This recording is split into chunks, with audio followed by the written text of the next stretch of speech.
In the fall of 2018, I had just started a new job at a financial firm in Chicago.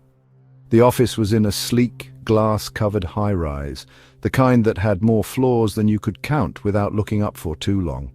I worked late most nights, often leaving after everyone else had already gone home. It wasn't a big deal. I liked the quiet. One night, I wrapped up my work close to midnight. The entire floor was empty, all the lights dimmed except for my cubicle. The city outside was alive, cars moving like veins of light through the streets, but inside the silence was absolute. I gathered my things and made my way to the elevator, pressing the down button. The doors slid open with a chime, and I stepped inside, relieved to finally go home. As the doors started closing, I saw a figure move past the hallway just outside. Someone else? Working late? No one should have been there. I had been the only one left in the office. A flicker of unease ran through me, but I brushed it off. I pressed lobby. The elevator hummed as it started its descent, but then it stopped. Not with a jolt, not with any kind of mechanical hesitation, it just smoothly halted. The digital floor indicator above the doors changed to 14. That didn't make sense. Our building didn't have a 14th floor. Like a lot of older skyscrapers, the building had skipped the 13th and 14th floors. The tenants didn't want to deal with superstition. There was supposed to be nothing between 15 and 12. I stared at the glowing red 14, my pulse slowing as unease settled into my chest. Then, the doors opened. A hallway stretched before me, long and dimly lit by weak fluorescent lights. It was wrong. The air was thick, heavy with something stale and damp. The carpet was a faded burgundy, the kind that looked like it belonged in a run-down motel. The walls were covered in peeling wallpaper, patterned with flowers that had long since lost their colour. This wasn't my office building. It looked abandoned, forgotten. I should have stayed inside the elevator. I know I should have. But something moved at the end of the hall, a shadow, not a person, but a thing. It slithered, shifting unnaturally, its body long and uneven, its limbs too thin. I could barely make out its face, but I felt its stare. Deep sunken eyes locked onto mine. The lights flickered, and in that moment of darkness, it moved, closer. I slammed my hand against the close doors button. Nothing. The thing at the end of the hall twitched, its head jerking unnaturally to the side. I hit the button again and again. The lights flickered again. It was closer. This time I could hear it, a wet, dragging sound.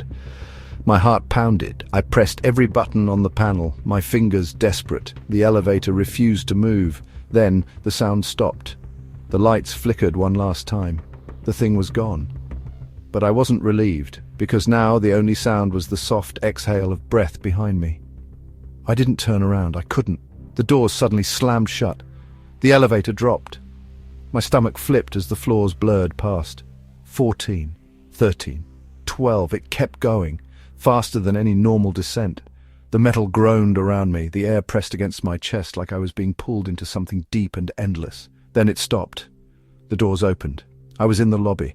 The security guard at the front desk barely glanced up from his phone as I stumbled out, my legs weak. I turned back. The elevator doors closed, and just before they shut completely, I saw it, a pale hand pressing against the inside of the elevator. Like something had been in there with me the whole time. I never stayed late at work again.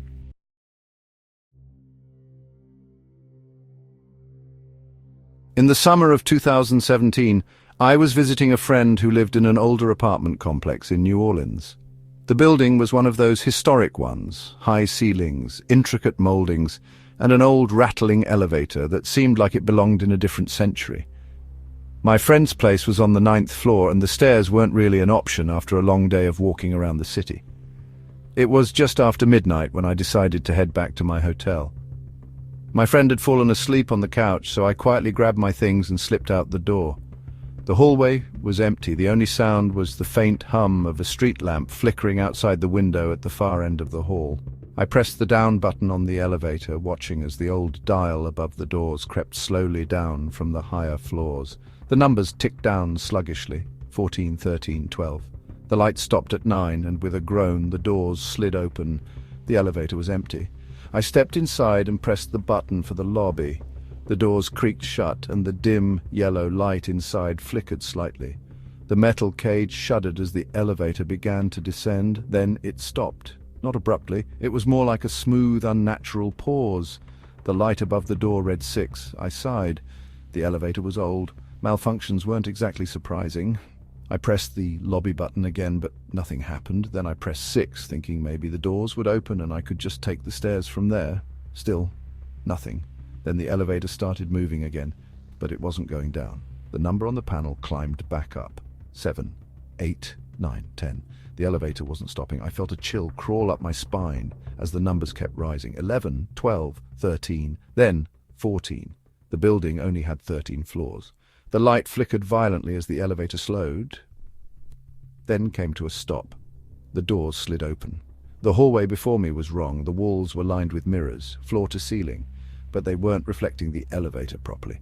The inside of the elevator should have been visible in the mirrors, but instead, the reflection showed an empty elevator, like I wasn't there. The air was heavy, damp, carrying a scent like something old and rotting. The hallway stretched into darkness, the mirrors catching only the dim, flickering glow of the elevator light. I stepped back, my breath tight in my chest. I pressed the lobby button over and over. The doors wouldn't close. Then something moved in the mirrors. Not me, something else. At the far end of the hallway, a figure stepped forward. It wasn't walking, it was gliding. No sound, no footsteps, just moving toward me. As it got closer, I realized it had no face, just a smooth, featureless surface where a face should have been. My pulse pounded, my fingers smashed every button on the control panel. Nothing. The thing in the mirror tilted its head and then its hand touched the glass, except it wasn't just in the mirror anymore. A hand reached through, a real solid hand, pale, long fingers stretching toward me. I couldn't breathe. The air felt thinner. Then the lights went out. I felt it touch my arm. The elevator suddenly dropped.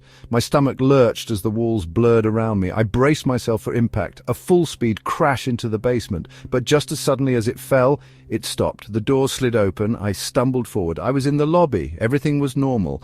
The old man at the front desk barely looked up from his newspaper. The streetlights outside glowed like they had before. I turned back toward the elevator. The doors were still open. The inside was pitch black, and in the darkness, a faint outline, a figure standing there watching. Just before the doors closed, I saw it. Not in the elevator, not in the lobby, in the reflection behind me.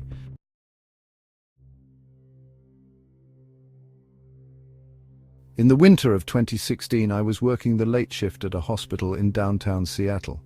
I wasn't a nurse or a doctor, just a records clerk tucked away in an office where no one really noticed me. But the hospital itself had a reputation. It was old, parts of it built over 100 years ago, and there were rumors, stories passed down between staff about the things people saw in the halls at night. I didn't believe in any of it, until the night I got stuck in the elevator. It was around 2 a.m. when I finally finished up my shift. The hospital was nearly silent, the kind of quiet that felt unnatural in a place meant to be full of life and movement. I took the back elevator, the older one that staff used to move between the lower levels. It was small, slow but convenient when it worked. I pressed B2, the basement level where the staff exit was. The doors groaned shut and the elevator started its descent. Then it stopped, not with a jolt, not with a sound, just a sudden absolute stillness. The light above the buttons dimmed. I pressed B2 again. Nothing. I tried the lobby button. Still nothing. The elevator was dead. I exhaled, trying to keep calm. The hospital was old, the wiring unpredictable. Maybe the power flickered. Maybe the system just needed a second to reset. Then the light came back on. But the buttons were different. No numbers, no labels, just one button, glowing red. It hadn't been there before. I stared at it, my pulse picking up. I pressed the emergency call button, but there was no response. The speaker crackled like static barely pushing through. Then the elevator started moving. Down. Faster than before. The walls trembled around me, the metal groaning as if the entire shaft was being pulled into something deeper than the basement. My stomach flipped, my hands pressing against the walls for balance. The elevator slammed to a stop. The doors slid open. Darkness stretched beyond them. No lights, no movement, just a hallway, long and empty, disappearing into shadows. The walls looked wrong, not like the hospital. The tiles were old, cracked. The air was thick, humid, carrying a smell like rotting flowers and something else, something wet. I didn't step out, I couldn't. Then a sound, not footsteps, a dripping, slow, deliberate, coming from the ceiling. I looked up. There was a hole in the ceiling above the doorway, a small, jagged opening, just big enough for something to squeeze through. The dripping sound grew louder, closer, then a hand, pale, too long, with fingers that bent the wrong way. It reached down, pressing against the top of the elevator, feeling for something, for me. I hit the button, the only button. Nothing happened. The hand twitched, the fingers curling, then a second hand, then a face. Not human. Hollow, empty, its skin stretched too tightly over sharp, unnatural bones. No eyes. Just a gaping black pit where a mouth should have been. It started to pull itself down. I slammed the button, over and over, my breath caught in my throat. The thing tilted its head. The light inside the elevator flickered. For half a second I thought I saw something else in the darkness. Shapes, more of them. Watching, waiting. The doors snapped shut. The elevator lurched upward, faster than before, racing, escaping. The speaker crackled again. And this time I heard a voice, low, faint. "Next time, don't look up."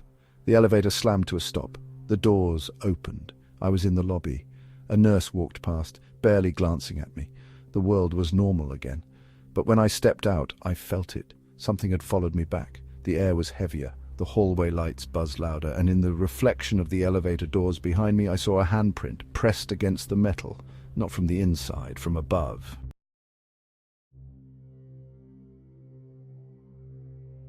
Some doors should never open, some floors should never exist, and some things should never be seen. If these stories kept you on edge, make sure to like, share, and subscribe for more terrifying true horror stories. Hit the bell icon so you never miss what's lurking in the shadows, and the next time you step into an elevator, don't look up.